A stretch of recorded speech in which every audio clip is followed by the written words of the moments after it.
Welcome back, everyone. The Better Than I Found It podcast. Mikkel, per usual, sitting down with Coach McGraw in person this week. We have just spent 8 days on the road. We're back in Waco. We did a recording with our guest, Will Zalatoris, on the road, but we're finally back in Waco. How does that feel, Coach? Well, it feels pretty good for a couple of reasons. One, it's always good to be back in Waco, but two, we brought a trophy with us this time. We played really well at the Big 12 Match Play Championship in Houston Oaks, so that was a great feeling. It's good to be back, but it's also good to be back as match play champions. So yeah, feels good, and we got about 10 days before we leave for our next event, Merido Collegiate, and so we got a little bit of a time to kind of decompress and get back to some practicing in a few days. But anyways, Coach, we're going to make it short and sweet, the intro this week. We do have our segment, though, and it's the top 5 rounds that you have ever witnessed in college golf. And this week, we're on the number 2 slot, and I'm sure all our faithful listeners are just sitting on the edge of their seat right now, waiting to hear what the number 2 slot is. Well, I'm pretty sure they've been there for a week just waiting. But no, seriously, the rounds that I've seen that really impressed me, obviously have been some pretty low numbers that I've told you about the last 3. But this round wasn't as low. It was 600 par 66 at Isleworth in the fall of 2013. And it was, I walked with Trey Mullinax that day. When I first got to Alabama to be an assistant coach for JC, well, he said, "Coach, I've got this big old tall country boy, hits it a mile, hits his irons dead straight. You won't believe how good it is. But I'm just going to have you walk with him this fall and see how it looks." And he just thought it may be a different voice in Trey's ear and, just kind of watching him play that might help. And Trey and I were having so much success together. And so our third event out of 4 that fall was at Isleworth in Florida. And Trey played one of the cleanest rounds of golf I have ever seen and now on a really good golf course. Isleworth's not easy. Okay, No, that's it's not. Really good golf course. It is a great golf course. He hit 14 out of 14 fairways. Wow. He hit all 18 greens. Wow. And get this, and I'm not exaggerating, I have got a stat sheet to prove it from back then, but his proximity to hole was an average of 15 feet for 18 holes. He shot, so he didn't putt as well as you could imagine. I mean, he should have actually probably shot a little lower, but tee to green, it was the best ball striking display I have ever seen. And he went on to win that week, so it did lead to a victory for him, a victory for the Crimson Tide, and he tied Jordan Spieth's all-time record in the Isleworth Collegiate. So, he did something pretty historical that week, but the fact that he literally didn't miss a fairway, didn't miss a green, and hit it that close all day was just stunning. It was a great round of golf. I'll never forget it. And Trey, he's really a smart guy. He did great in school, but, he was almost like he was like, "Is this good or what?" And I was like, "Are you kidding me? What you did today, I've never seen anything like it." So really fun to watch that round. And I got to walk a lot with Trey that year. He was a second-team All-American, and obviously he made the putt that won the national championship at Prairie Dunes. So I have great memories with Trey, but that one definitely stands out. Oh, by the way, the following tournament we were at in California at Pelican Hill, and I experienced one of my only speed eating losses of my career. He beat me in a pizza. We both ate one full pizza. Trey Mullinax? Trey Mullinax beat me. So I've lost twice, and we'll talk about the other one later, but oh my goodness. So a memorable year with Trey Mullinax. The 66, all 18 greens, all 14 fairways at Isleworth was something I'll never forget. Yeah, that's sick. Isleworth has some good par 3s, so keeping that 15 feet, what is hole 2? That's definitely mid-iron. Hole 15 on the back, that's a long iron. 11 is a 6 or 7 iron. I mean, yeah. Those are not short par 3s. Yeah. So what he did there was kind of stunning in my mind. Cool. Well, transitioning to this week's episode, another guy that plays a lot of clean golf, especially lately. Maybe one of the best players in the world at the moment, playing very, very solid golf for an extended period of time, is our guest this week, Will Zalatoris. How do you know Will, Coach? Well, my history at Oklahoma State was to recruit in Texas quite a bit. So I was down in Texas a bunch, and I saw him. I saw Scotty Scheffler and I saw Connor Black, all three in the same week at a Texas junior golf tournament someplace. And I remember thinking, man, these are three great players. And they were only 12 at the time. But and they all three ended up being very good players, doing things on a national level. But Will, he kind of, he was one of those players. He'd already played in a U.S. junior that summer before. And so at age 12. So he was obviously standing out for a lot of reasons. A kind of a thinner kid, didn't look like he would ever hit it very far. He hits it a lot further now. But I got to know him through the junior golf process. He committed fairly early to Wake Forest. And then I got let go at Oklahoma State, so I went elsewhere and didn't think much about it. And then reconnected with Will in college when he was at college at Wake Forest and I was at Alabama and then here at Baylor. So I think that we just developed a good relationship through the years. I always respected the way he took care of his business. I love the way he handled himself at a golf tournament. I love the way he competes. And honestly, I love what he's doing right now. It's pretty fun to watch a guy that, he started the 2019 year with no status, and now he's ranked 70th in the world. So that's a big jump in just a little over a year. It's pretty impressive. And just the things he's done on the Korn Ferry and the PGA Tour and his U.S. Open performance just 3 weeks ago has been pretty amazing to watch. I love his outlook. I love his passion. He's truly one of the best ball strikers in all of professional golf right now. I mean, you would ask a lot of people, statistics prove it. Strokes gained approach is pretty amazing. So he's an interesting guy and a good friend of mine. So I'm really excited that he came onto the podcast. Yeah, we're thankful for Will, for taking your time, Will. Thanks so much. We actually recorded this Tuesday night. That was after the last round of Colonial. And so we were sitting in a hotel recording with Will. He was sitting in a hotel in Jackson, Mississippi. And unfortunately, he did miss the cut this week. So maybe we weren't a good omen for him or whatever. But we're certainly rooting for Will. We're thankful he came on. Thanks for being just open and just a really good dude. And he's super easy to root for. So let's hear from Will Zalatoris.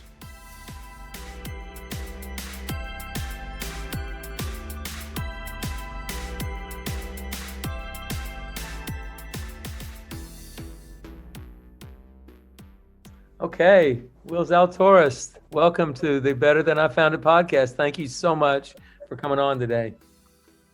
Coach, it's a privilege. Thank you for having me. Well, this is great. We'll get to a little bit of where you are in the last, year of your life. We'll get to that as we go here. But you are in Mississippi this week. Is that correct, for Sanderson Farms? I am. Yeah. It's happy to be here. Happy to be playing with the big boys. Yeah, well, you are one of the big boys, let's face it. So, no, that's great. I really appreciate you taking the time just to talk for a little bit.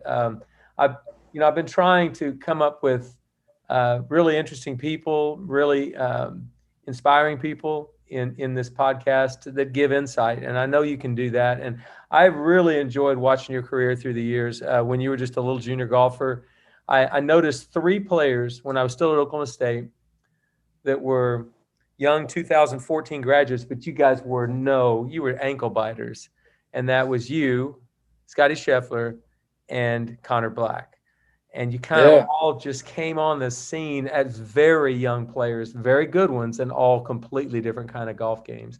So I'm almost 10 years, or a little over 10 years into watching your career develop. And it's been a pleasure, but I'm really excited about what's going on right now. So I know you weren't born in Texas. You're a sort of a Texas guy now, but you were born in San Francisco. Is that correct? Yeah, so we moved to Dallas when I was 9. And probably one of the best things that ever happened to me.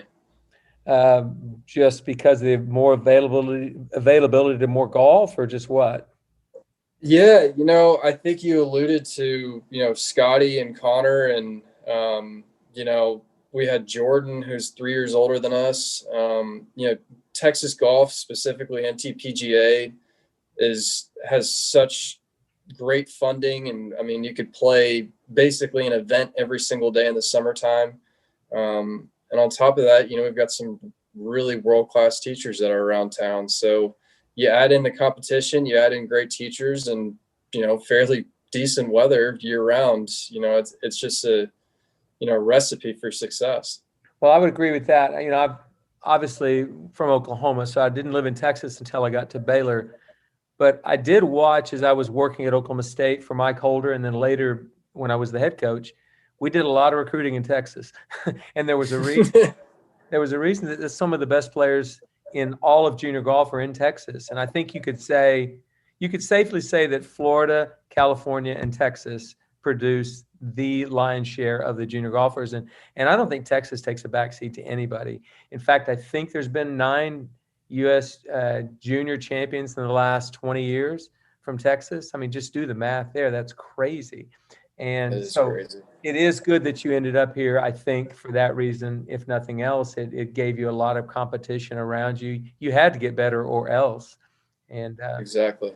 So you started the game at pretty young. What age were you? The joke in my family is that I started when my mom was 6 months pregnant with me. She credits her over the top swing because of me and with their baby bump. But I got into it really where my dad would start bringing me out on weekends.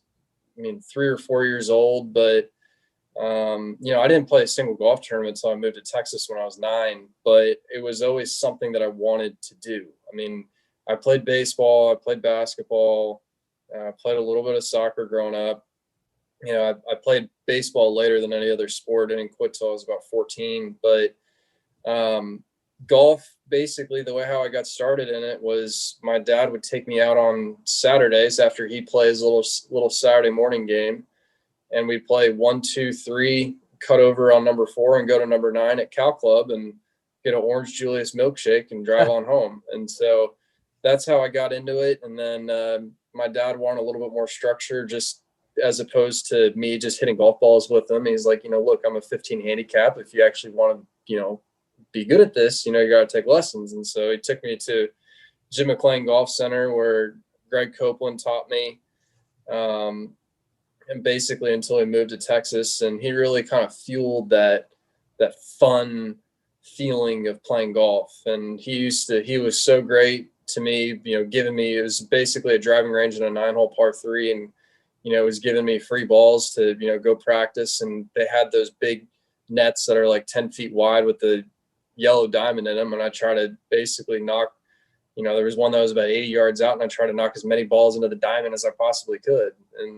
But, always made it fun. There's little things on the range where it's like, we're on the top, it was a double decker on the top level, trying to chip it down this wooden fence and see how long you can get it to chase down the fence, or try to land it, up on top of one of the nets. It's stuff like that, just made it so fun that, I guess, kind of a golf junkie at a young age. If I'm 6 or 7 years old and I'm having fun, basically giving me 150 range balls on an open driving range.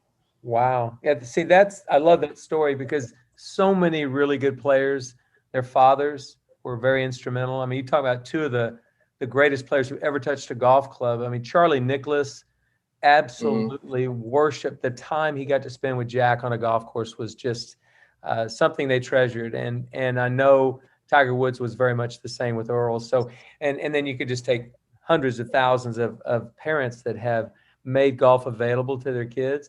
But the key you just said was they made it fun, and something that was enjoyable to do. So yeah, and it's even to this day. My off weeks, the first couple of days, I typically will try to take off if I have 1 week off. But that Tuesday or Wednesday, there's a very good chance you'll find me playing with my dad, and that Saturday or Sunday you'll probably find me playing with my dad. It's something that it's always been our thing. My mom. The joke line that I always tell people is, because I get the athleticism from my mom's side, is my mom plays 2 or 3 times a year and she'll break 90, and my dad plays 3 to 4 times a week and barely breaks 90. Well, she was a track athlete at the University of Oregon. Is that right? That's right. Yeah. Doesn't sound like he was. Thankfully, I've got my mom's athletic ability. Otherwise, I wouldn't be sitting here talking to you. Well, that's good. No, but that's another thing. So he gave you sort of the love of the game. Let's have fun. Let's go do this. I'm not good enough to help you, but let's go enjoy it. And you still do today. And you got a little bit of the competitiveness from her, I would think. Yeah, 100%. I always say she's the strongest person I've ever met in terms of doesn't matter what she's got on her plate. My dad is retired, but my mom's still working hard, working like crazy. Um, she still runs and works out 5 days a week. I mean, she's incredible, and not to mention just somebody that to kind of have a sports psychologist, if you will, kind of in the family. It's pretty cool. Wow, that's another huge advantage. But so your parents are obviously the biggest influence on your golf in different ways. But that would that be true then? For sure. 100, yeah. And kind of a little fun fact, talking about my dad about making it fun, you know, and this is everybody, parents have different philosophies of how they raise their kids and whatnot. But my dad, to this day, has never been to a single one of my golf lessons. Wow. Um, he's paid for a lot of them, but he's literally never been to a single one of them. I mean, that's something that he prides himself on. He's like, hey, look, it's your thing. You do you. I mean, he's told me multiple times, Bill Walton with his son Luke, Luke tells a story about how he's playing a high school game and, gets done with the game. He's kind of frustrated with how he played. And Bill, instead of, a Hall of Fame basketball player, instead of saying, hey, let me tell you how to do this or that, he said, do you want my advice? And, some days Luke would say no, and Bill wouldn't say anything. And, Bill made sure that it was Luke's thing. That's pretty amazing there. Yeah. And it's hard to criticize parents. I'm not one. My wife and I had children, so it's hard to criticize a parent, but it's great when you see somebody doing it where it's for the benefit of the young man or girl, and that success comes from it. That's amazing. Yeah, no, and that's my whole point of telling that story is it's my dad's always had a pretty strong philosophy of how, if I wanted to be good at this, like, hey, it's your thing. That's always been his thing. Wow, that's good. Well, I know that your dad was influenced by his father. Your grandfather was a pilot. Is that correct? That's correct. Yeah, we actually flew the last 747 that American ever flew. Oh, wow. Yeah.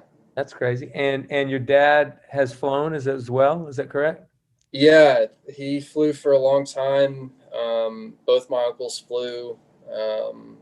None of them, actually, all three brothers. My dad's one of three brothers, and they didn't follow my grandfather in flying commercially, but they all flew kind of on their own. And yeah, my dad probably hasn't flown in a little while, but it's something that since he's retired, he's talked about it quite a bit. And are we going to see Will behind the wheel of a cockpit up there in an airplane someday?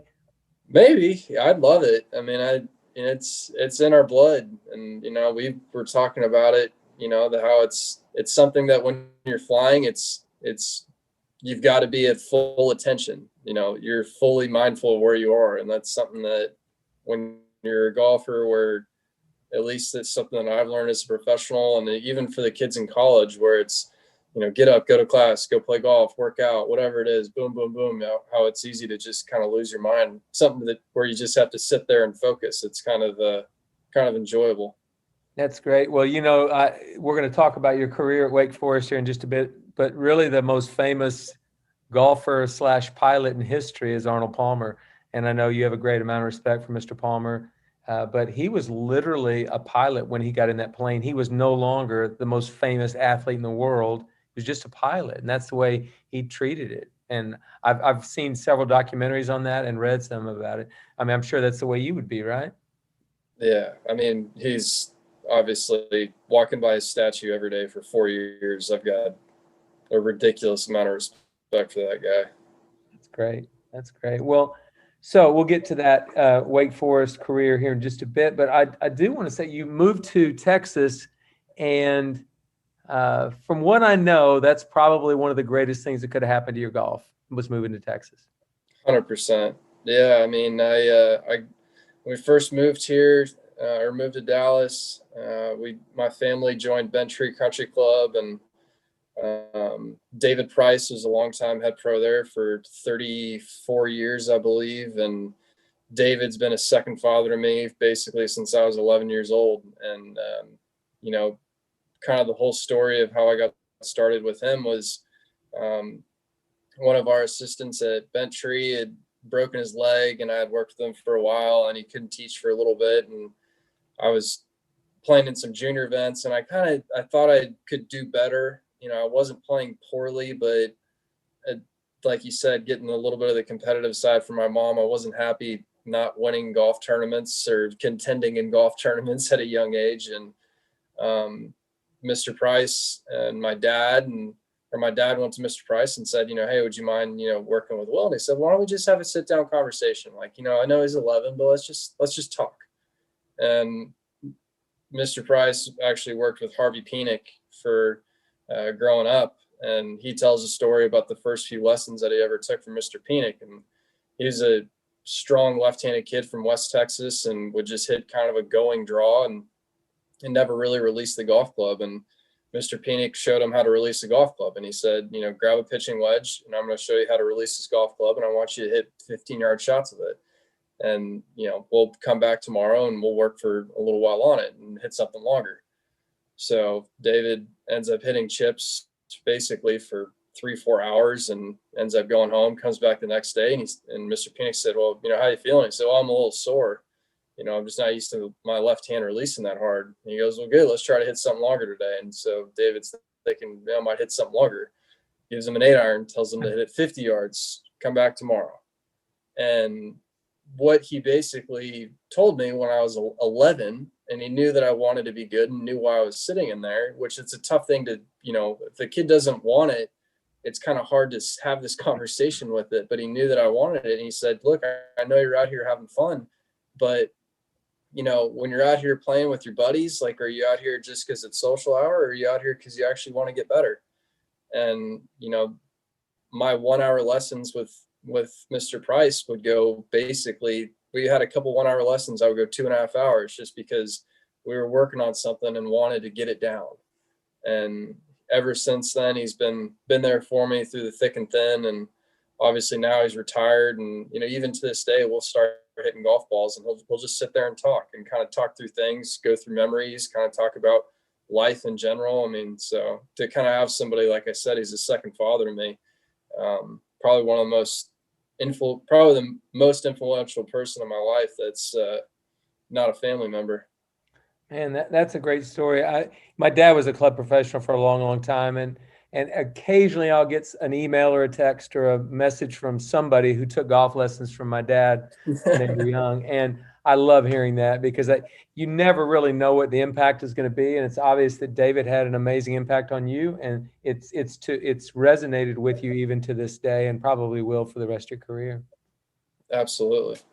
Yeah, that's great. Well, I mean, it's good that he taught you those things, and you know, as you've developed your junior golf career, you started getting noticed pretty well. A lot of people noticed who you were, and you did something I'm not sure will happen again. And I don't know that it's happened before. So I don't have this record. And I'm going to ask you if it is a record. Is 5 U.S. juniors in 6 years a record for the USGA? It is tied for the most appearances ever. Yeah. Tied for the I'm not sure if any of those five actually missed a year like I did, but when I missed it my junior year of high school. But yeah, I mean, a lot of fun, a lot of experience, a lot of amazing experiences. Okay, so before we get to the last of those 5, which is pretty amazing experience, tell me where each of those 5 were that you played. 2009, was it 9? 2009 was Trump, Bedminster, New Jersey. 2010. I know where they were. If you need help, I know where they are, but go ahead. I know where they are because I'm trying to think of who I lost to in all the match plays. 2010 was Golf Club in New England. I lost to Bryson DeChambeau of all people in the first round, fast exit. 2011 was one at Spieth won. It was Gold Mountain. 2012. The 2011 was Egypt Valley. 2012 was Golf Club New England. Then I missed 13, and then 14 was Carlton Woods. Gotcha. Yeah. Okay, yeah, you got them. That's good that you can remember. Yeah. So, I mean, that's pretty amazing to get in there because really, the junior qualifying is not the easiest qualifier to get through. I mean, it's just not. Yeah, well, so when I was 12, the first time I qualified, the qualifier was at the Honors Golf Club in Dallas, which is now Maridoe, and I had always loved that golf course. And the week prior to the qualifier, I played at AJGA Junior All-Star, and I shot 65 the last day with 8 putts on the back nine. Wow. And won the golf tournament by 1. And then I went out the next week to the U.S. Junior Qualifier, and I was 3 over for my morning 18, and then was 3 over through 6. So I'm 6 over total.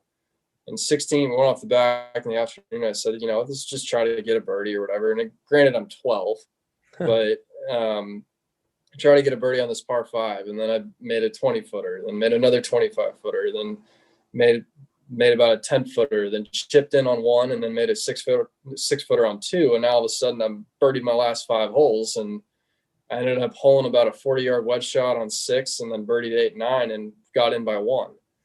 And so it was 9 under for my last 12, and ended up getting in.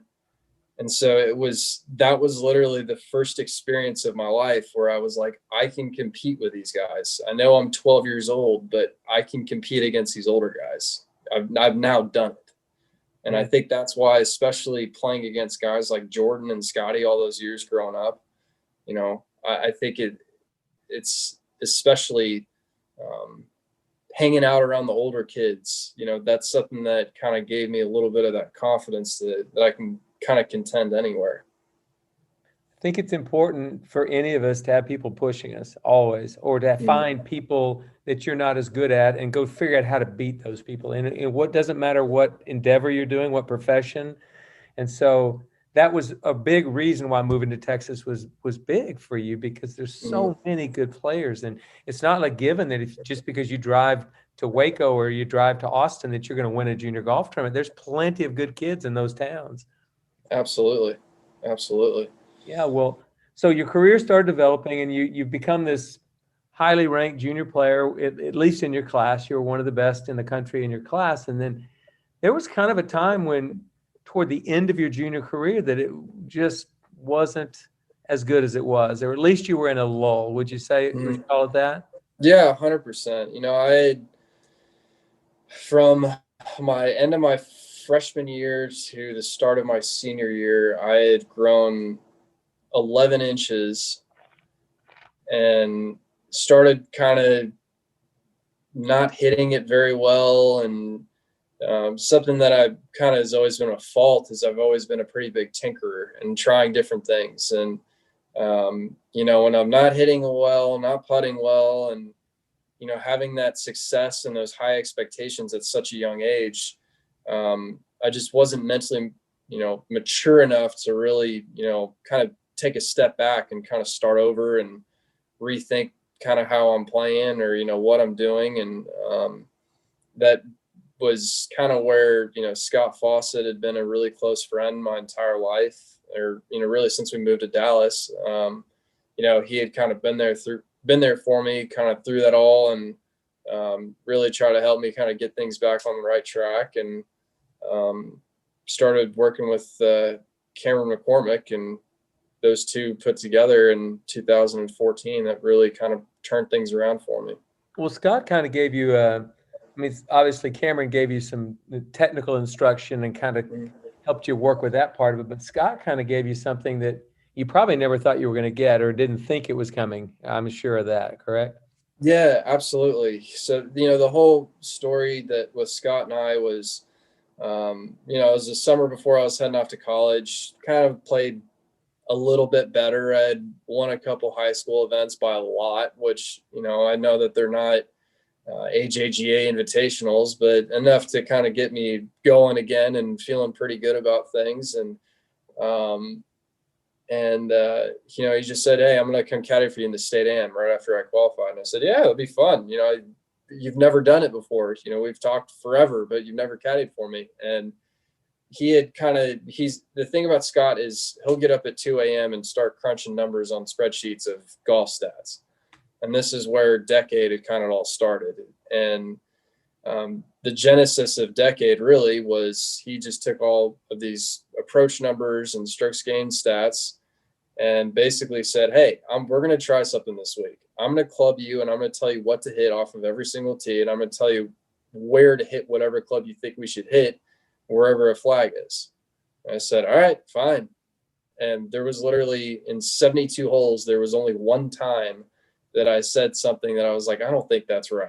And of course, Scott was right. But essentially, I had been playing, we played a practice round together, and he basically said, dude, you were playing this golf course backwards. You're laying up when you should be aggressive, and you're being aggressive when you should lay up. Like, this is just, I don't know what you're doing here, but just trust me on this.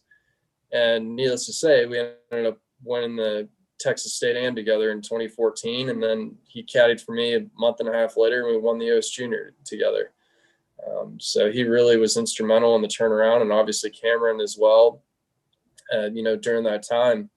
So, Scott's, I've always said this about Scott. I love him dearly, but he's a great older brother, but I don't want him as another father figure in my life. I've got DP for that reason right there. So, but he's one of the best older brothers you can ever have. Well, I think what's great about Scott is he tells you what he thinks, and absolutely, you need to hear that occasionally. Oh, 100%. Yeah, but I also love his stuff. I think he's a really smart guy. And I showed a PGA Tour player his data and his information probably 4 years ago. Mm-hmm. And he looked at it, and he studied it, and he said, I've been doing that my whole career.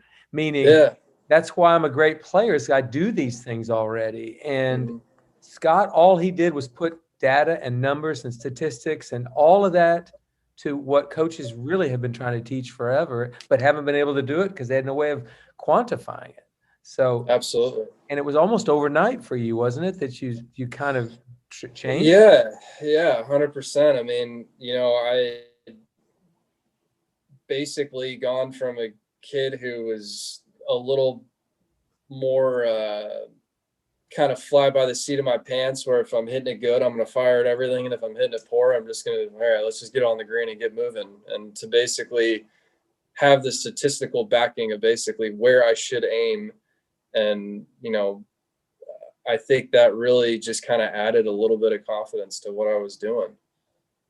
Well, and you were already a good ball striker. So, you had that going for you. So if you throw a little, some brains and smart and, aggressive play, but also very disciplined play that Scott teaches, it would certainly be good for you. So that happened that summer, 2014. You were on top of the world heading to college. We really were. I mean, you were playing the best golf pretty much of anybody going into college that summer. That's for sure.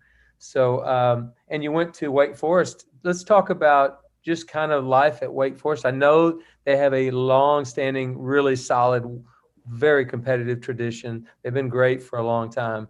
But, just anything you get out of those first few years that you were there? Or? Yeah, I think being around guys who want to be good, and their job there is to go to school and take care of their business. And then when it gets on the golf course, you're there to, iron sharpens iron, can play against each other, playing little matches.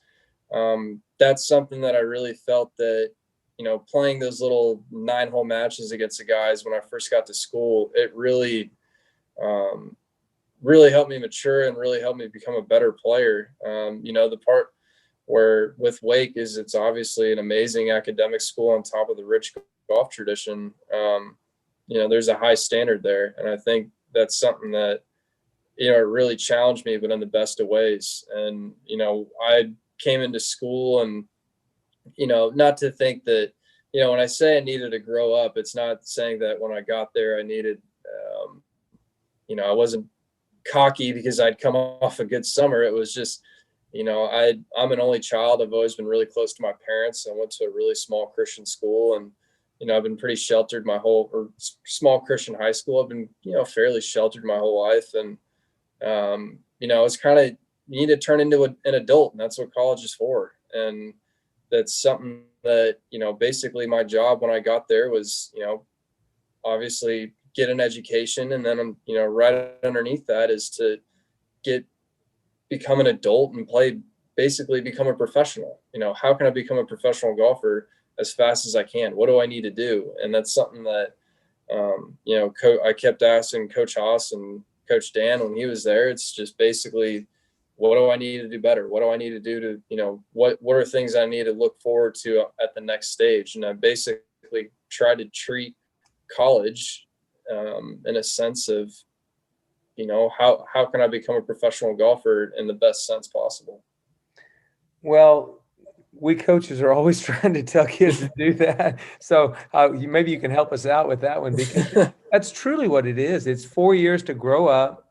It's 4 years to learn more about yourself. And if you do want to play professional golf, you've got to use those 4 years wisely. And it's obvious you did that, and you played for a really great coach. Jerry Haas is not only just a really good coach, he's a great player. He's played the PGA Tour. So he's been where you want to go, and when you were in college. And so, but I will say this, you sort of saved your best for last. You had an incredible senior season, an ACC Player of the Year, first team All-American, and became a Walker Cupper. Tell me about that experience. That was a good run right there. Yeah, that was an incredible experience. In 2015, I had was a part of the practice session for that team and ended up getting an appendectomy, and I really came back too soon to just try to make that team. I did the best I could with what I had, and really just was kind of fighting myself the entire summer, and wasn't 100% at all, and lost a bunch of weight. And so when 2017 rolled around, I sat down with, when I was working with Cameron at the time, and just said, our number one goal this year is to make this Walker Cup team. And, I knew that I'd had a pretty good senior campaign or junior year campaign going into that fall of my senior year. And really, when I was playing in that USAM at LA or at Riviera, my whole thoughts that week were, and this is just kind of shows you how immature I was. I was trying to make that team that week. And I felt like I was playing with the weight of my shoulders, or, the weight of the world on my shoulders. But getting that call to be on that team and be a part of that Walker Cup team with those guys, that's something I'll never forget. It is the greatest experience in golf that I have had in my career. And it is just, you get there a week and a half before you play. It's only a 2-day event, but it's 36 holes each day. The guys on our team have obviously gone on to great success, but we had lunch with President Bush that week, and basically his role of being there for us was to basically tell us what it means to wear the red, white, and blue, and sat there and gave us basically a speech on it. And it was, like I said, it was just absolutely incredible to accomplish that and be on that team. And obviously, at one point we had 9 guys that have turned pro. We had 9 guys on the Korn Ferry or the PGA Tour, and obviously Collins won a major, which was no surprise. And Scotty just won PGA Tour Player of the Year, and Cameron's won a couple times. And I've got Doc, Doug, Mav, they're all out there. And I know Braden will be up here on the PGA Tour soon, so it's fun to see. It's really cool to be on that team, and obviously to win as big as we did. Yeah, I'm a former high school golf coach and a social studies teacher, and I had every single class period when I was a middle school teacher, we said the Pledge of Allegiance. So Yeah, every single class, every day. And I don't know if teachers are allowed to do that anymore, but I've always been a patriot. And so it would have been the highlight of my career ever to have represented the United States as a player. I was able to do it at the Palmer Cup in 2007, and it remains one of the best experiences I've had. So I love it when I hear somebody say, and somebody who's done as much as you've done in the game, to say how much that experience meant to you.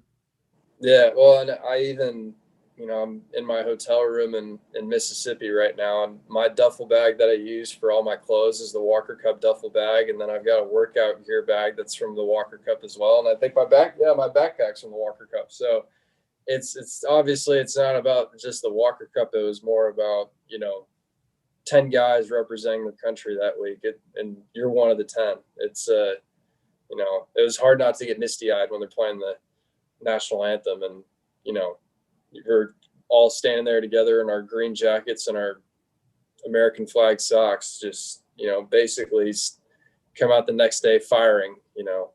It's pretty cool. What would your golf career look like if you could have that type of enthusiasm every single time you teed it up your whole life? I tell you what, if I was as nervous as I was on the first tee, I don't think I'd see many more days. I don't think my heart could handle it.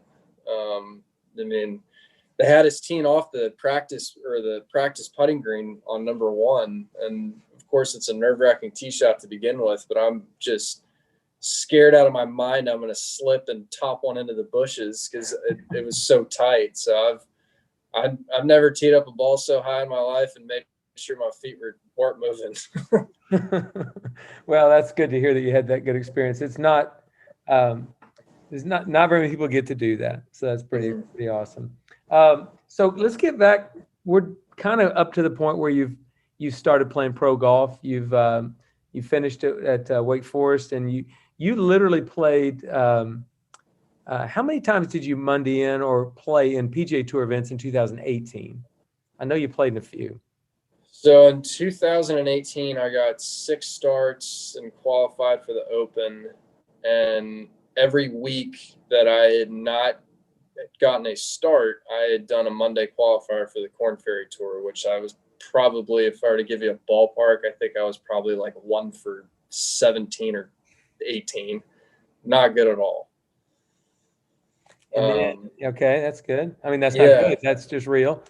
Yeah, no, and I'd missed Q school, and I had started working with Troy Denton and Josh Gregory, and Troy really is the one who I give a lot of credit for turning me around, and he's just a guy who, I don't know how to explain it, and it's one of those things where if he got in an argument with some of the brainiacs of the world, maybe he's not going to, it's not like he can tell me about ulnar rotation or whatever, some of the, guys like Bryson, how they eat it up alive. But he just has the highest EQ in terms of a golf coach that I think I've ever been around. He just knows what to say and how to say it and when to say it. And, there's days where we're working and I know that he's maybe not holding something back, or, I want to do something more, and he'll explain to me, look, yes, your left wrist right now is flexing and cupping in a weird way that, you've kind of done that your whole life though. Like, don't try to fix this now. Just because you're hitting it bad doesn't mean you need to change something that you've kind of done your whole life. And he really basically just kind of filled me up with confidence and made golf really, really fun, which, like I said, when you do 17 or 18 Monday qualifiers and miss all those cuts and those tour starts, your first year out and you have all that excitement and you get done with a year and you're absolutely deflated. To have somebody like that that's built me up over the past couple of years, I give him so much credit for turning me around. And Josh, on top of that, I started working with Josh Gregory on my short game, and kind of working with him in practice, he just kind of put that into the next gear. And he's been there, I've known him probably as long as I've known you. And he's been very instrumental in turning around my short game, and really, I've almost learned new shots that, that I had really never played before. And that's something that those two guys put together. I worked with them throughout that entire offseason in 2018. And in 2019, I go to the qualifiers in Florida for Panama and Colombia, which those are the toughest 2 qualifiers really out there, because it's 90 guys for 2 spots.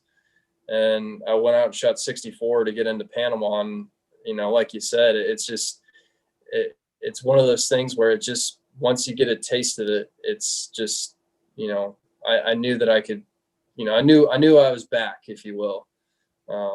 And really have not looked back since. Have stuck with a great practice plan, and something that Josh basically had designed for me, where working on everything from 3-footers to 300+ yard tee shots and everything in between. As long as I keep up my work ethic that I've had, I know I'm working on the right things. It's I should be playing well. Yeah. as long as I don't stay, as long as I don't get in my own way.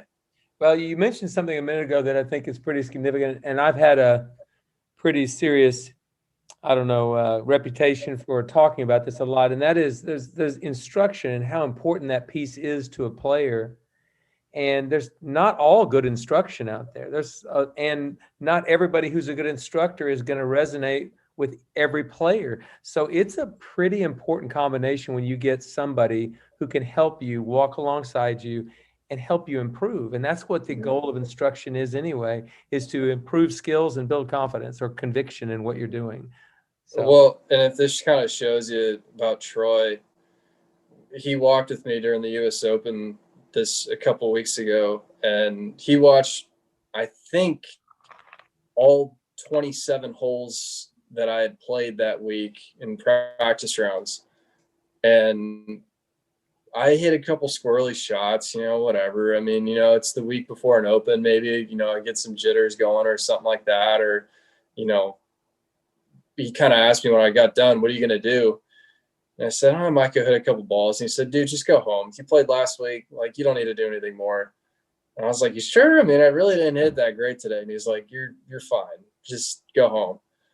And he's like, kind of gave me this whole speech of like, dude, you look awesome. Like, timing might be a little off, but whatever. I mean, you're coming from two different climates. This fairway's a little tighter. Just, focus on your target, keep on moving.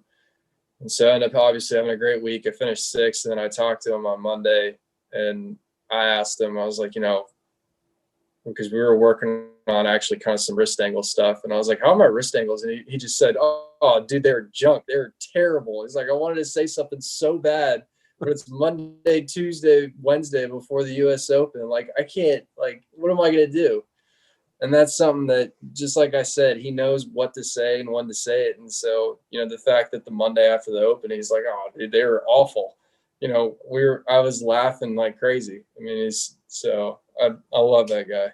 Well, I have a lot of respect for Troy. I remember when he was going through junior golf and I was the assistant coach at Oklahoma State recruiting, and he became really good friends with a couple of players on our team at Oklahoma State.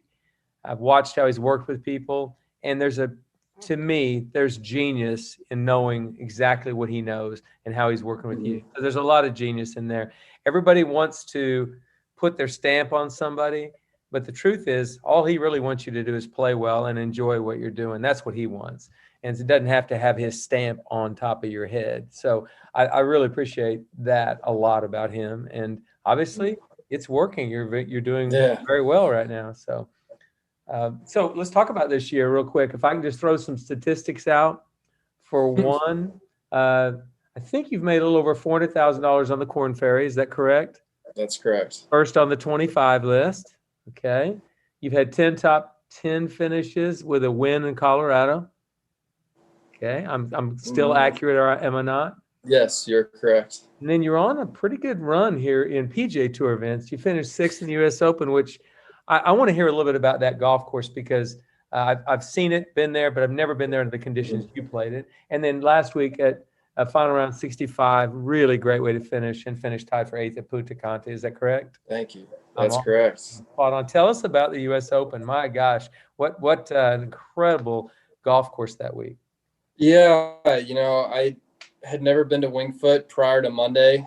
I knew immediately standing on the first tee when I was looking down that fairway and seeing that it was about 20 plus yards wide and had blown about 25 off my left, that it's going to be a fun week. And then obviously you get on that green and I'm looking in the book, and the greens books, they've got those colors of where you could possibly put a pin, and there's literally 3 spots: middle left, middle, and middle right. And besides that, you can't pin it anywhere else on the green. And I was like, this is going to be a fun week. And, I think that something that Troy is really, and, kind of give you a little insight with what Troy and Josh and I, when we sat down last year, that we talked about was I wanted to understand my golf game as much as possible. I wanted to understand my fixes so I can come out, and instead of it taking 2 weeks to fix, it takes me a couple days.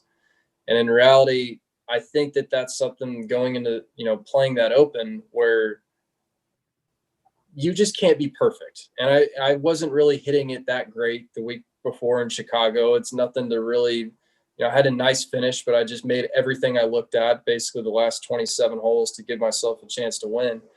But the fairways were so tight and so firm, having 6 inches of rough, only some spots were gradual, that, the tour, or I think the field average was like 39% of hitting fairways. So basically it's just hit it as far as you possibly can. And if it stays in the fairway, that's wonderful. And if it doesn't, do your best to gouge it out and just try to find the best place to make par and not make 6. And that basically kind of that explanation, when, those fairways are that tight and that firm, and you're putting on greens that are running 13 and they're putting pockets, the guy who's going to win is going to hit it the farthest off the tee, and he's probably got to hit just a couple more fairways. And Bryson DeChambeau hits it 328 and hits 41%, while the field average hits 39%. So he's hitting it farther than everybody else, and he's hitting just a couple, maybe one more fairway. So it's that golf course, on the golf architecture side, I can't tell you how many times I was in spots where I'm laughing at myself because I'm hitting a shot out of the rough, and I'm kind of thinking, maybe I could push the edge a little bit and try to cover that bunker and maybe run it up on the front. And I put my club back down, and I'm like, we're knocking this thing out to the side. It is so perfectly placed with some trees and bunkers that, I know I had a great week, but in terms of golf course architecture, you could stand on every hole and put 10 different pins and explain how one spot could be perfect for this day. And the next thing you know, that spot is absolutely garbage for the next day. It's an absolute incredible golf course. Yeah, I think so too. You were mentioning the first hole you saw, number 1, that green, that's Jack Nicklaus putted it off that green, the first hole of the 1974 U.S. Open, and made double. I believe it. So it was just it. That was a great way to start the Open, So yeah, I had played the Romain Langasco I played with, tried to knock one up on the green, put it in the front bunker, landed one on the back left corner of the green from 40 yards away, and it had some spin on it, and it literally ran for probably 50 seconds from the back left corner of the green all the way off the front, 20 yards off the front edge. That ball probably traveled a total of 120 yards, and he had to walk about 40 feet. Yeah, well, it must have been an amazing experience for you. Your first top 10 in a major, and obviously got you in the next week. So tell me about that week, because I know you just barely made the cut at Punta Cana, correct? Yeah, I had a par the last. I made it on the number. I self-admittedly, I was a little bit drained those first couple of days, and I fought as hard as I could. I really did not have a great attitude, and kind of acknowledged that going into the weekend, and just try to hit the reset button. And Saturday, I actually played really well, but just didn't get a lot out of it. I kind of just hit a bunch of shots to 20 feet and just didn't really make anything. And then Sunday, I got nothing to lose. Find some sort of motivation to play good, whatever it is. It doesn't matter if you make any bogeys. It's like, I'm not, obviously, I'm trying to get a card here, but if you shoot 74, 75, I don't think you're really going to be caring about the 1 or 2 shots here. Just focus for 4 hours, and then you can rest for a couple more days. And I hit it great, made a couple nice birdies early on, and then started making some putts on the back. And, I kind of, the whole Scott Fawcett theory is take advantage of the par 5s. Maybe you knock a wedge or 2 tight and you make 130-footer. Congratulations, you shot 7 under par. He's not lying. That happens. Yeah. And it's basically what happened. Yeah. Yeah, that's amazing. So every step you take during this little journey that you're taking right now is just putting you closer and closer and closer to a dream you've had since you were a little boy. So you often hear people talk about it. I had the same dream, by the way. So my dream was was right there with you. I didn't have enough talent, or I didn't have what it took, to do what you're doing. So I always like to hear a guy when he's told me, hey, this was my dream when I was young, and now you're kind of on the precipice. You're right there. where things are happening for you. I mean, this has got to be the most exciting time of your life. Absolutely. If kind of times like these when golf is so much fun and there's so much new stuff coming on, where it kind of makes kind of the struggles, throughout high school and a little bit through college, kind of makes it worth it. And, I've got probably, I would argue, it's the best job in the world. I mean, my job is to literally come out and play golf every day. And if you gave me all the money in the world and you asked me what I was going to go do, I'm going to go play golf. So, that's something that obviously I'm really blessed and fortunate I'm able to do this every single day and just trying to enjoy it. Well, to me, you're one of the good guys. You're just a great guy, and it's fun to watch a guy chasing that dream. And you've got an incredible platform because, and I'm gonna tell a story. You may or may not remember this, but I was recruiting several years back at the Junior Byron Nelson. First time I ever saw you. Yeah. Well, no, this is after you were not playing anymore. You were a college guy. You were a college guy. And I look over there and you've got a caddy bib on. And I'm thinking, what's he doing out here? You're first team All-American. What are you doing out here? And you were caddying for one of your buddies from your club at home. And yeah. I thought that's kind of a cool deal because for one, you'd become a first team All-American. So you're one of the best amateurs in the entire world. And a buddy of yours at a club where you played, young kid, he probably couldn't have been more than 12 or 13. And he asked you to caddy for him, and you did for 3 rounds. That's very impressive to me. I've always liked that.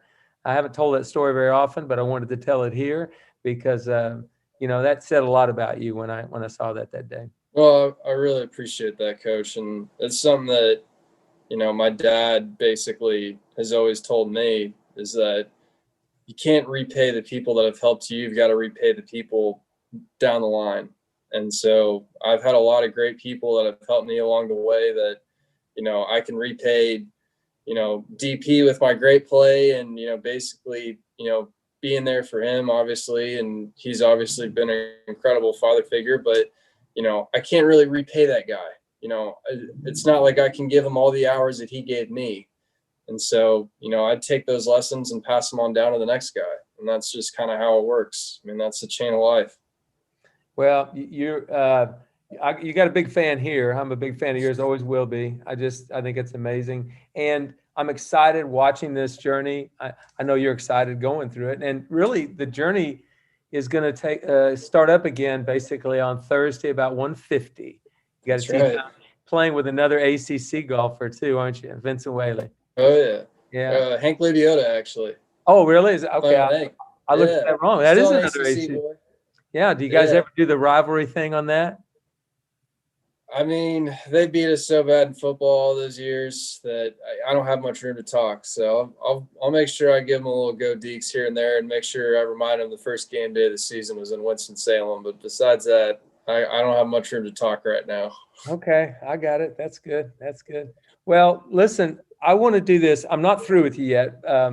We're gonna do a speed round here in a minute, and I'm gonna ask you to answer a bunch of questions. And but I just want to say we want to wish you the best of luck as you head closer and closer to this dream that you've got. Really enjoyed watching the good play that you had. I know you're excited, and I'd say just go ahead and keep winning. Just win stuff, right? Yeah. Well, Coach, I don't mean to hijack your podcast, but I got to say something real fast that I've never played a hole for you in my entire career, and every good round I've ever had, you've texted me. So it means the world to me, and obviously you're one of my favorites. So thank you. That's a mutual admiration right there. I appreciate that very much. So thank you for saying that. But all right, you ready for the speed round? Let's see it. Okay, the first few questions are because you are a self-acclaimed foodie. Oh, man. So now, I don't know how anybody as thin as you are is truly a foodie, but let's just go with this, okay? Your favorite food in Dallas? Favorite food in Dallas? I guess I'd mean restaurant by that. I am going to have to go with either 18th and Vine, which is a barbecue joint. We know they're very close family friends, but they're burn ends. I'll put them up against anybody. Okay. Either that or Lachine, which is our favorite. It's a Chinese restaurant, and they do this high octane fried rice that I don't know what they do. It's got to have, I mean, it's so addictive. It's incredible. So, Okay. I mean, I could eat both of those every day for the rest of my life. Very well. Very well. Okay. Favorite food when you're on the road, when you're traveling, going to these tournaments? I'm kind of boring just because I try to eat so healthy. PFF, protein, fats, fiber. I mean, Chipotle does the job. It's the easiest one to go with, but with COVID, I haven't been able to venture out much, so I've kind of stuck with the usuals. Gotcha. Okay. Your pre-tournament meal, what would the meal include? If you want to have one last meal before the tournament? No carbs for sure. Kind of the same thing. Like I said, just protein, fats, fiber, anything that makes sure that my sugar levels don't spike before I head out. I just want to make sure everything, keep the glucose down, or, like I said, no sports drinks, no carbs. So. Perfect. That's thinking. And, that's another thing about your generation before I continue. You guys are becoming more health conscious, food conscious than the generations before you.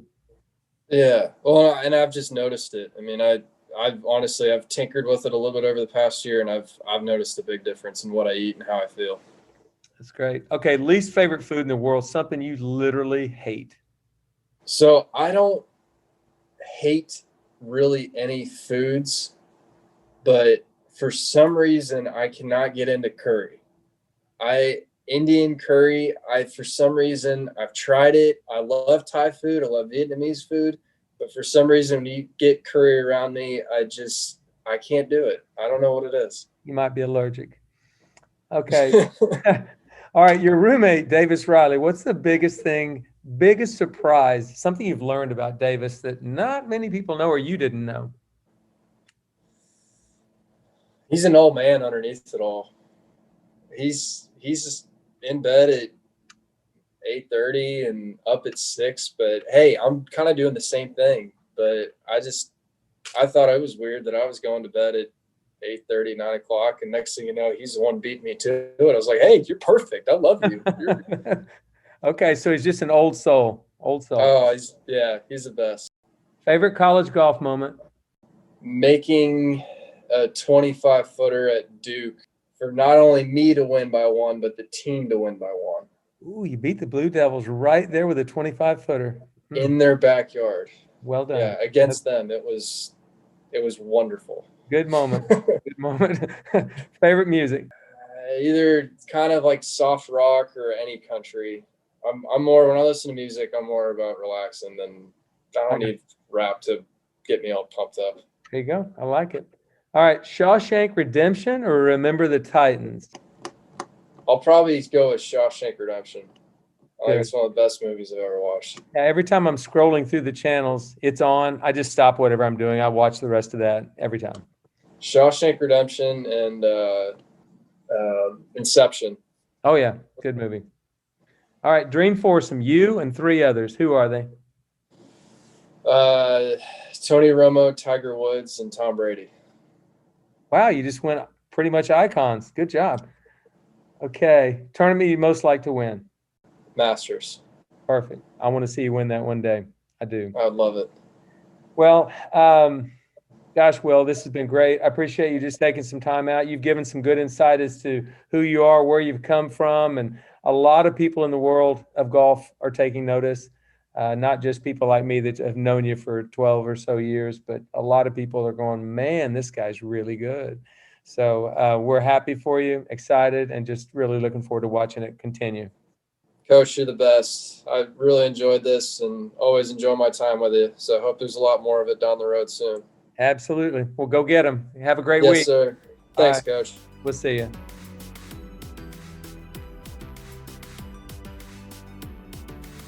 Thank you again to Will Zalatoris for coming on the Better Than I Found It podcast today. Been a great guest today, Will, and I think a lot of people are going to be pulling for Will Zalatoris the rest of 2020 and into 2021. You've got a great story. You're easy to pull for, and you got one big fan here in Waco for sure, or a couple of big fans here in Waco. So best of luck to Will. Thanks again.